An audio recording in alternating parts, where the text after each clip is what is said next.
पाद की अनंत कोटि वैष्णव वृंद की नाम आचार्य श्रील हरिदास ठाकुर की प्रेम से कहो जय श्री कृष्ण चैतन्य प्रभु नित्यानंद श्री अद्वैत गदाधर श्रीवास आदि गौर भक्त वृंद की द लॉर्डशिप श्री श्री गौर निताय की श्री जगन्नाथ बलदेव सुभद्रा महारानी की all glories श्री श्री राधा गोपीनाथ की all glories to the assembled devotees all glories to the assembled devotees all glories to the assembled devotees all glories to Shri Guru and Gauranga all glories to Srila Prabhupada ki jai.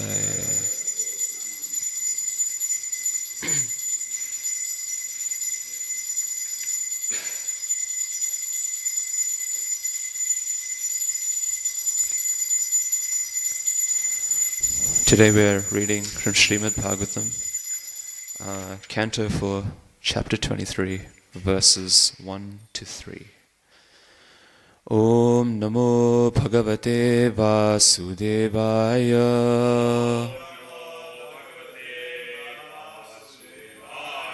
Om Namo Bhagavate Vasudevaya.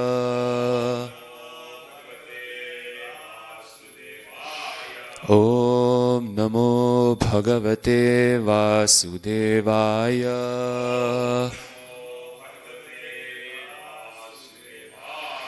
Narayanam Namaskritya Naram Chaiva Narottamam Devim Saraswatim Vyasam Tato Jayamudirayet Nashtaprayeshu Abhadreshu Nityam Bhagavata Sevaya Bhagavatyuttama shloke Bhaktir Bhavati Naishtiki Krishnaya Vasudevaya Devaki Nandanaya Cha Nanda Gopakumaraya Govindaya Namo Namaha. Maitreya Uvacha Drishtvatmanam Pravayasam Ekada Vainya Atmavan Atmana Vardhita Shesha Svanu Sargaha Prajapatihi Jagatas Tatasthushas Chapi Vrittido Dharmabhrit Satam Nishpaditeshvaradesho Yadartham Iha Jajnivan Atmajeshu Atmajam Nyasya Virahad Rudatim Iva Prajasu Vimanhasu Ekaha Sadaro Agat Tapo Vanam. Maitreya Uvacha Drishtvatmanam Pravayasam Ekada Vainya Atmavan Atmana Vardhita Shesha Svanu Sargah Prajapatihi Jagatastasthushaschāpi Vrittido Dharmabhrit Satam Vrittido Dharmabhrit Satam Nishpaditeshvaradesho Yadartham Iha Jajnivan Atmajeshu Atmajamnyasya Virahadrudatim Iva Prajasu vimahashvayekah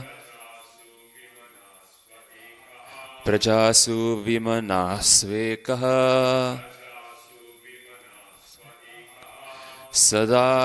Sadarogat tapovanam Sadarogat tapovanam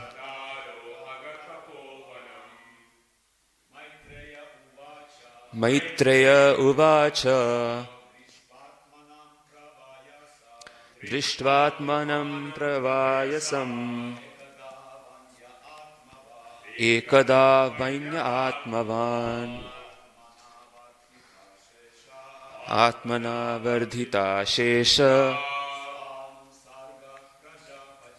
Svanusarga prajapatihi Jagatastasthushaschapi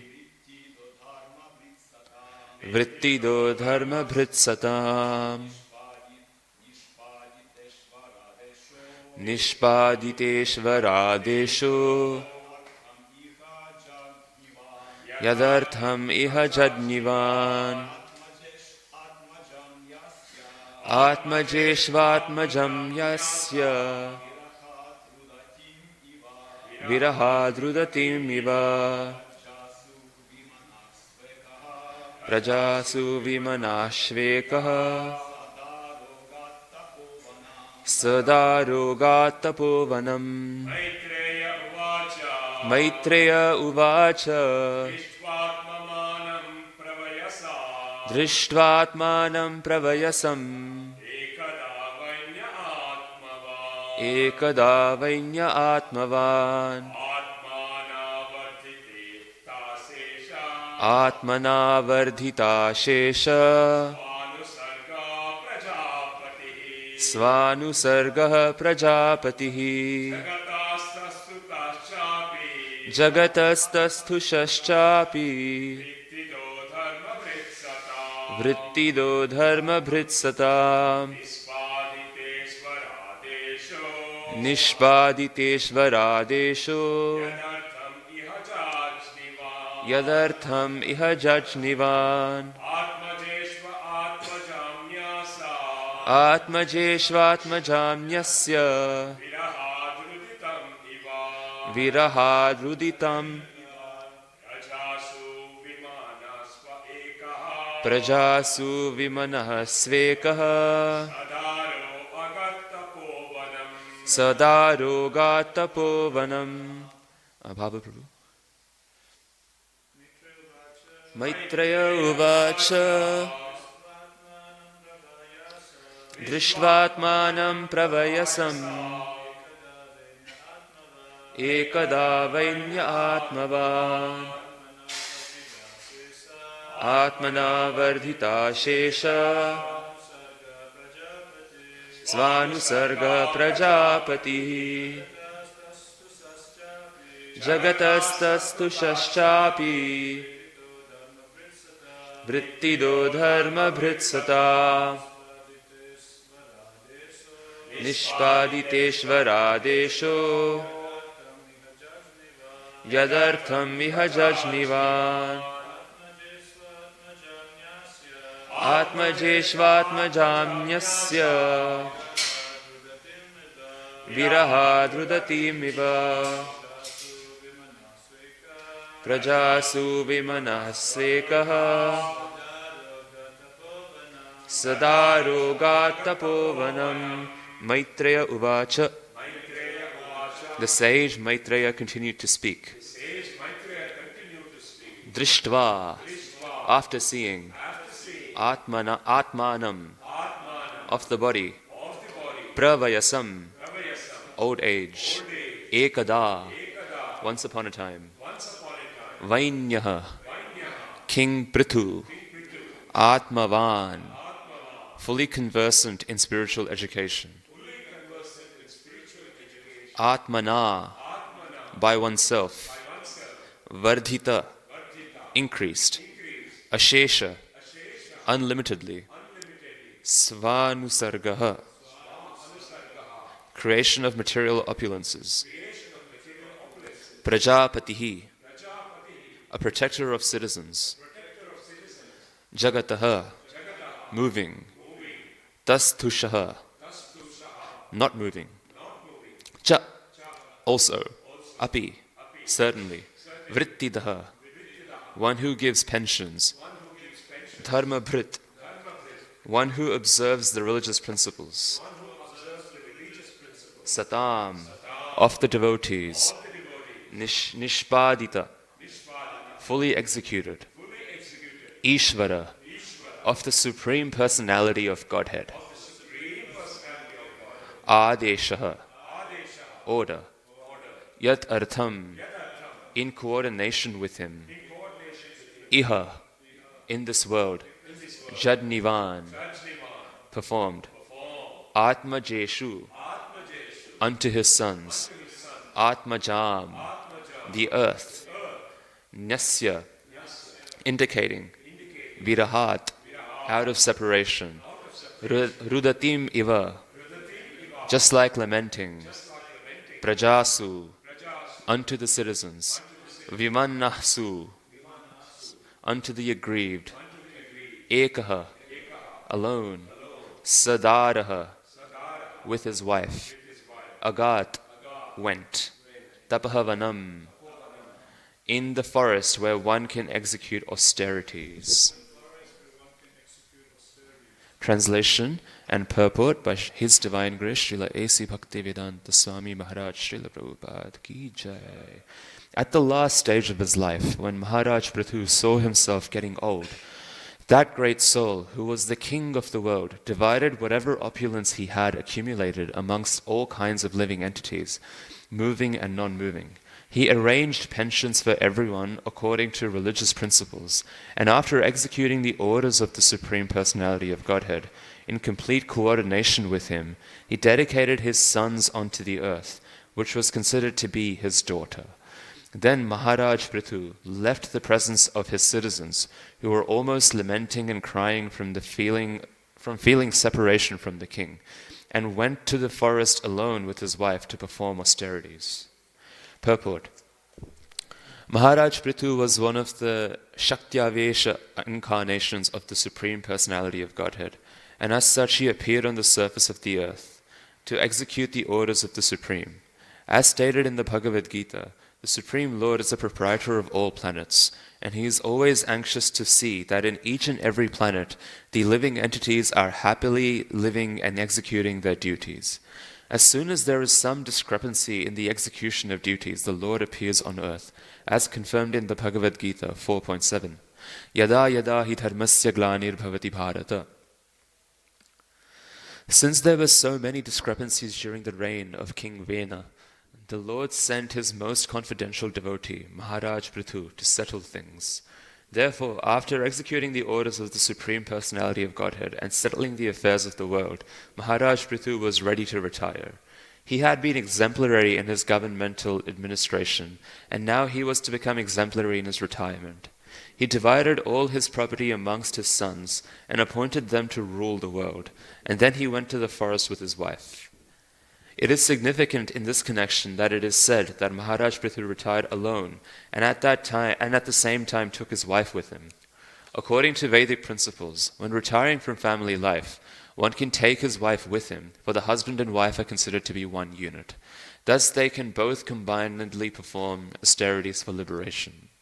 This is the path that Maharaj Pṛthu, who was an exemplary character, followed, and this is also the way of Vedic civilization. One should not simply remain at home until the time of death, but should separate from family life at a timely moment and prepare himself to go back to Godhead. As a Shaktyavesha of incarnation of God, who had actually come from Vaikuntha as a representative of Krishna, Maharaj Pṛthu was certain to go back to Godhead. Nonetheless, in order to set the example in all ways, he also underwent severe austerities in the Tapovana. It appears that in those days there were many tapovanas, of forests especially meant for retirement and the practice of austerities. Indeed, it was compulsory for everyone to go to the tapovana to fully accept the shelter of the Supreme Personality of Godhead. For it is difficult to retire from family life and at the same time remain at home. Om Ajnanatimirandhasya Jnananjana Shalakaya Chakshurunmilitam Yena Tasmai Shri Gurave Namaha Shri Chaitanya Manobhishtam Sthapitam Yena Bhutale Swayam Rupaha Kada Mahyam Dadati Svapadantikam Vandeham Shri Guru Shri Yuta Padakamalam Shri Gurun Vaishnavanscha Shri Rupam Sagrajatam Sahagana Raghunathanvitam Tam Sajivam Sadvaitam Savadhutam Parijana Sahitam Krishna Chaitanya Devam Shri Radha Krishna Padan Sahagana Lalita Shri Vishakhanvitanscha He Krishna Karuna Sindho Dinabandho Jagatpate Gopesha Gopika Kanta Radha Kanta Namostute Tapta Kanchana Gaurangi Radhe Vrindavaneshwari Vrishabhanu Sute Devi Pranamami Hari Priye Vancha Kalpatarubhyascha Kripa Sindubhya Evacha Patitanam Pavanebhyo Vaishnavebhyo Namo Namaha Jaya Shri Krishna Chaitanya Prabhu Nityananda Shri Advaita Gadadhara Shri Vasadi Gaura Bhakta Vrinda Hare Krishna Krishna Krishna Hare Hare Hare Rama Rama Rama Hare Hare Hare Krishna. I would like to request the blessings of all the Vaishnavas gathered here that I may speak in line with what our previous acharyas have taught. I also seek the blessings of Darshan Krishna Prabhu, by whose order and mercy I am being asked to give class here today. So, we are discussing chapter number 23, which is Mahārāja Pṛthu's going back home, back to Godhead. Mahārāja Pṛthu's example is exemplary for a few reasons. The first is that he was a great devotee of the Lord. The second is that he carried out all of his responsibilities dutifully. And the third, that he was a representative of the Supreme Lord for his kinsmen, in terms of his qualities, in terms of his dealings, in terms of his firmness. So here what we see is a very interesting contrast over the last 7 to 8 chapters of the example of King Vena and the example of Mahārāja Pṛthu. What are some differences in the dealings and the qualities of King Vena and King Pṛthu, Mahārāja Pṛthu? For one, what we realize is that King Vena was a person who did not take the duties of being a king seriously. He did not take his duties of being a king seriously, and as a result of him not taking his duties seriously, it resulted in his own downfall in terms of his qualities, in terms of how he dealt with people. And as a result, because he was in a powerful position, the living condition of his kinsmen also degraded. In contrast, what we find is that King Pṛthu, Mahārāja Pṛthu, was the opposite. He took his duties very seriously, and as a result of his taking his duties very seriously, he was able to create a prosperous living condition for his kinsmen, to such a large degree that now when he's going to leave for the forest and hand over the kingdom, the people were almost tearful. They didn't want him to leave. So I think that this is very instructive in today's world as well. The Bhagavad Gita in the first 6 chapters very strongly establishes this principle, that the path between being an animal, being animalistic, being drawn to your instincts, and the path towards Godhead is made stable by the carrying out and acceptance of our responsibilities in life. So this is very interesting, right? First of all, why? Why is this concept there to begin with? Well, we say, ahara nidra bhayamaithunam cha samanya etad pashubhir naranam dharmo hi eko adhiko vishesho dharmena hina pashubhir samana. Eating, sleeping, mating, and defending is common between humans and animals. But what separates a human being from an animal is the ability for a human being to follow dharma, to contemplate on the quality of his or her actions. And then, having contemplated, figure out, is this morally correct? What is the purpose of my action? Is what I did good for me? Is it good for the world? Why should I act at all? And by contemplating on these actions, if he's able to follow dharma, that separates a human being from an animal. So then the question is, can you as a human being act on the platform of an animal? And more importantly, what kinds of convictions or actions lead a person to act more as an animal? Well, the very basic point is that the more we give in to the tendencies of our mind and the tendencies of our materialistic inclinations, to that degree we find that we become more and more instinctual. Isn't that interesting? I think everyone's observed this in their own life at some point or the other, that the more we relax and we say, no, Prabhu, just it's okay, just do what you want, the more we find that it becomes harder and harder to resist your mind now saying, no, Prabhu, it's okay, just do what you want, right? But why is that? That is very instructive, because that behavior that we see within our own minds, that is leading us to relax our rules and regulations, which, by the way, come from our intelligence, come from the training that our intelligence is given, is leading us into an instinctual lifestyle. And so, of course, you are brahmacharis here. You have great prowess in subduing the mind.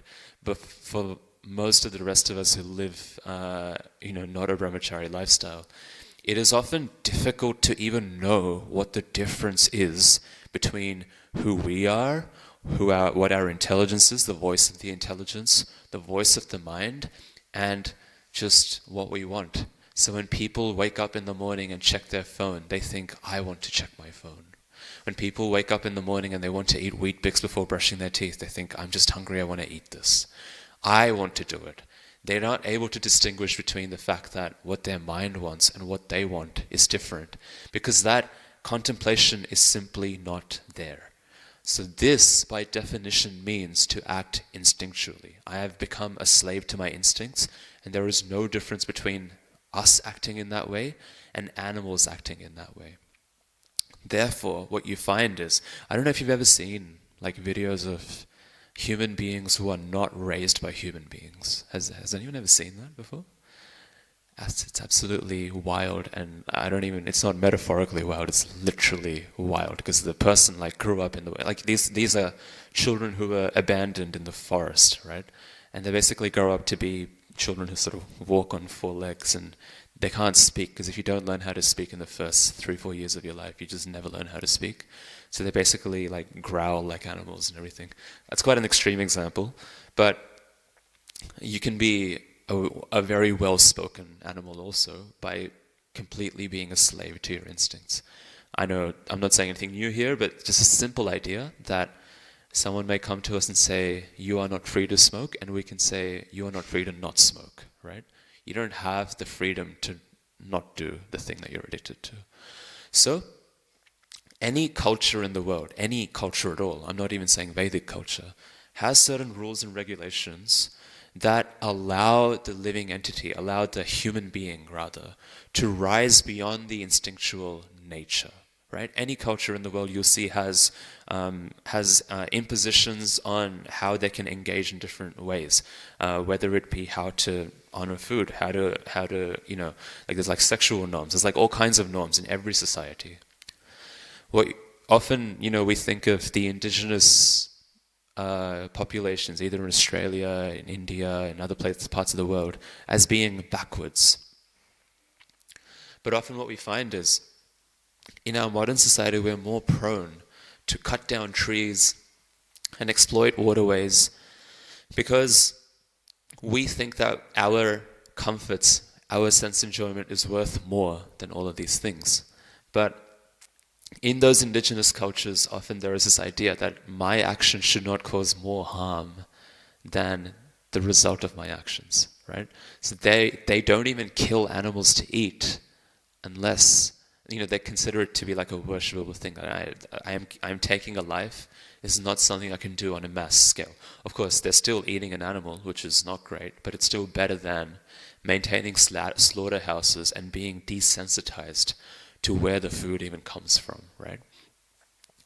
So all culture exists to help us rise beyond our instinctual natures.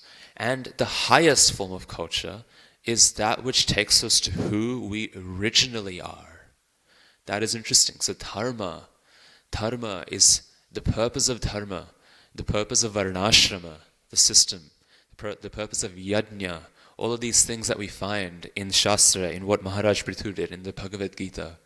This culture, the purpose is to systematically take us from a point where we are instinctual to the point where we have regained the original qualities of the spirit soul. What are the original qualities of the spirit soul that are covered by material nature? Satchit Ananda is something we can't manifest, but there are also other qualities, right? So, in the 13th chapter of the Bhagavad Gita, Krishna discusses what is knowledge, and he mentions a list of qualities, the culture of knowledge. And the idea is that by performing any action, any learning, if one is able to develop these qualities, then one is actually learning. One is actually growing, but more importantly, one is coming back to the original nature of the spirit soul. Amanitvam, adampitvam, ahimsa, kshanti, rajavam. Interestingly, bhakti towards Krishna, maicha ananya yogena bhaktiravyabhicharini, right? This is also considered to be a quality of the spirit soul, to be a servant, to be avyabhichari, unadulterated devotee of the Supreme Lord, right? That is considered to be a quality of the original pure spirit soul. So how does the practice of our responsibilities lead us there? The simple fact is, any time you have to do something that is against your instinctual nature, wake up early in the morning,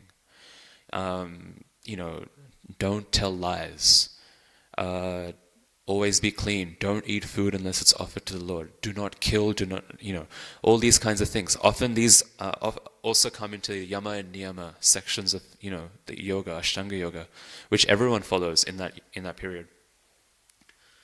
These force us to realize that I am trying to do something and there is some resistance internally. What is that resistance?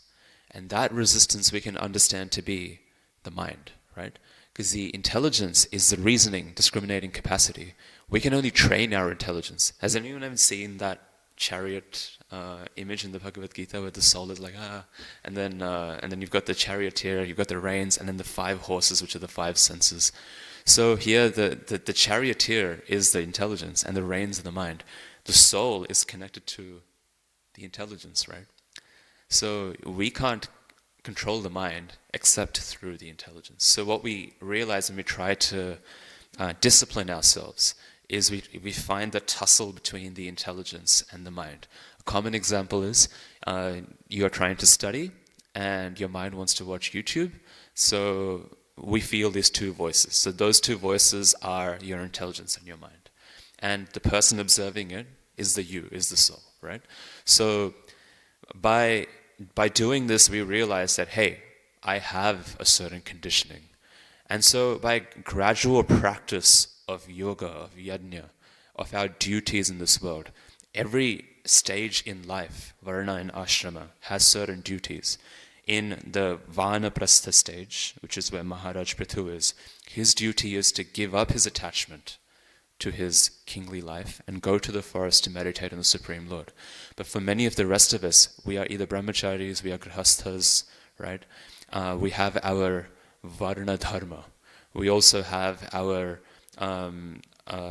ashrama dharmas also.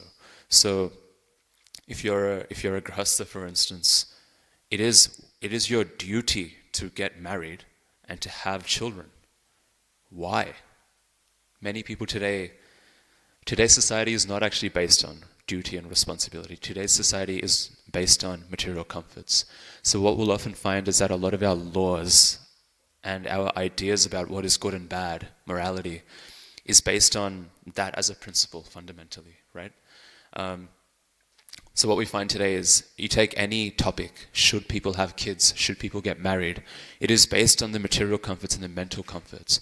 Marriage can lead to a loss of personal freedom because you have to deal with another person's emotions. Having kids is even worse. I don't have any time. I don't know, maybe some of us here have not had kids, right? I haven't either, but I have seen other people who have had kids, and it basically is like, they often say, you are no longer the main character of your life anymore. So it's like, you wake up, you don't even get sleep for yourself, you don't get any free time for yourself, and it starts to sound a lot like a brahmachari ashram, but instead of Kanasham Prabhu being your service authority, it's your wife and your child. If you're a wife, it's your husband and your child. You lose your freedom.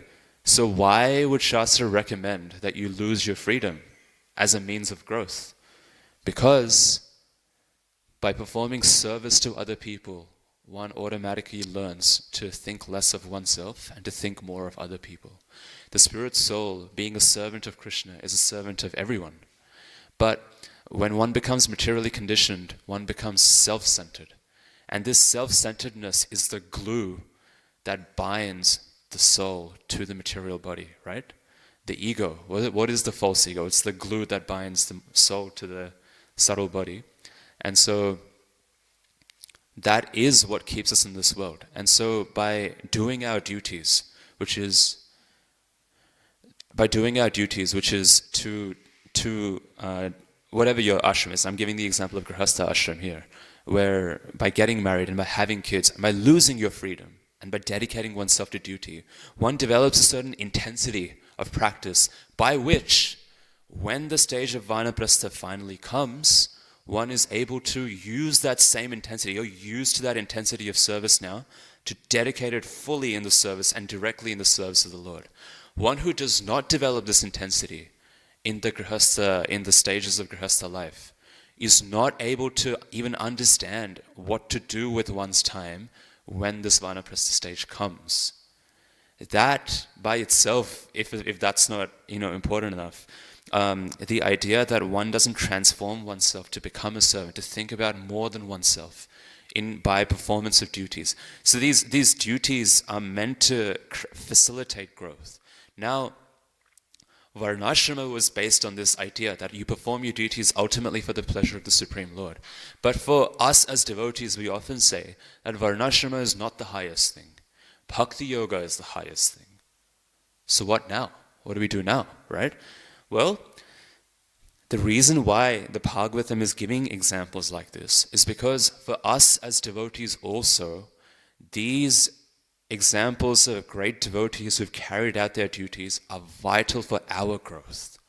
Look at what the Upadeshamrita says about how to lead a stable Vaidhi Bhakti life, right? What does it say?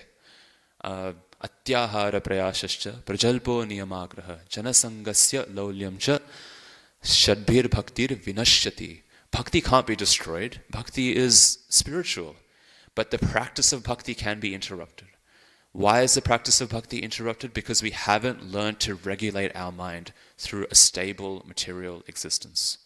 So the platform upon which spiritual life is always practiced is a platform of material stability. We go for material stability by following the principles of dharma as they are applicable in today's time, according to our situation. Self-realization means you figure out where you are and what your needs are materially, and then take the next steps spiritually. If we go too far spiritually, we'll burn out. If we don't challenge ourselves, we will fall down. So just like going to the gym, you figure out where you are, and then you take the next 5 kilos on top, on the barbell, right? In the same way, spiritual life is also like that. But these responsibilities are important. Often devotees sometimes think, oh, what is the point of me going to university or working a job? These things are maya, right? These things are maya. But actually they fundamentally misunderstand the definition of maya.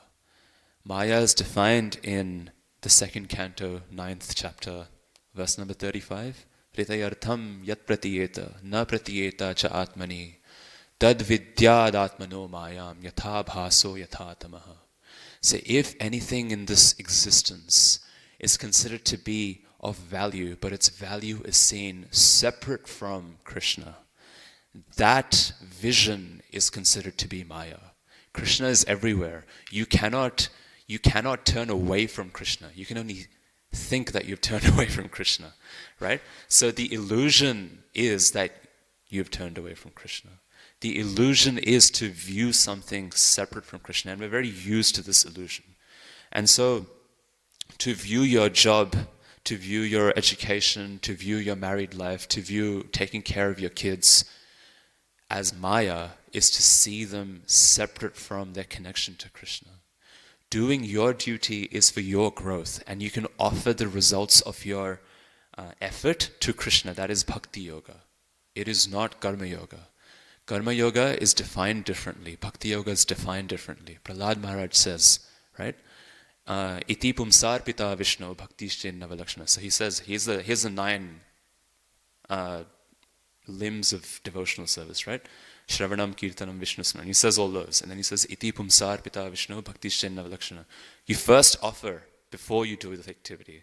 My dear Lord, may my effort today at work be offerable to you.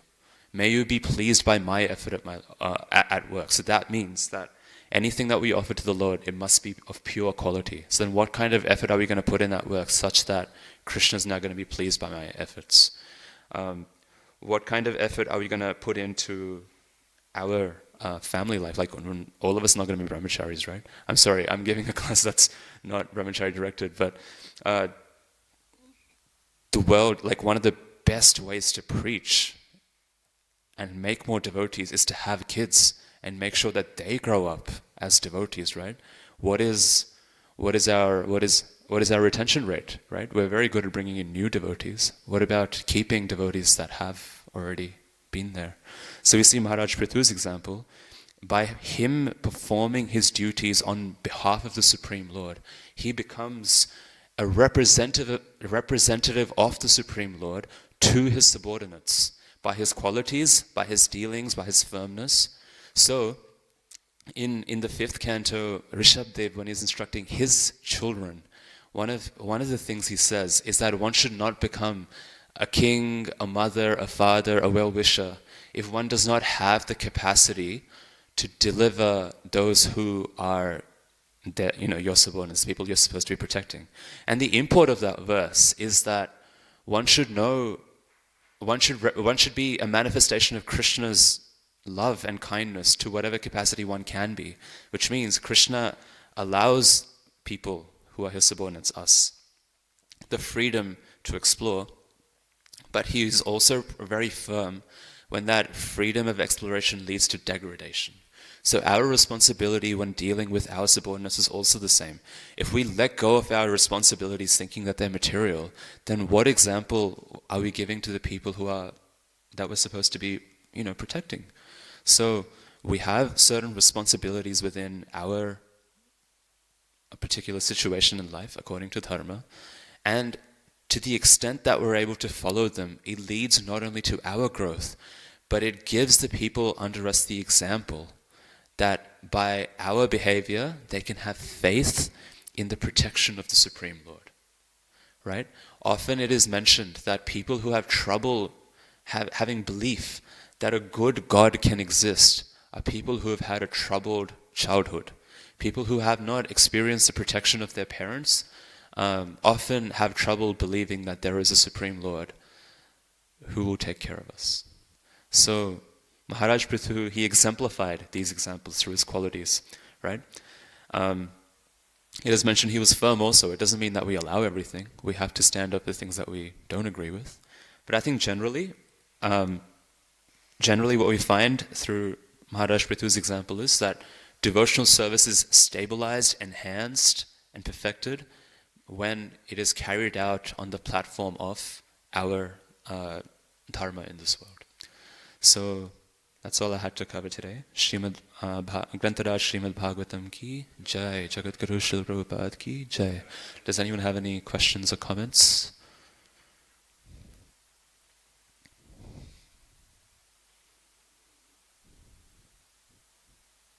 No? Thank you. Oh, sorry. Hare Krishna.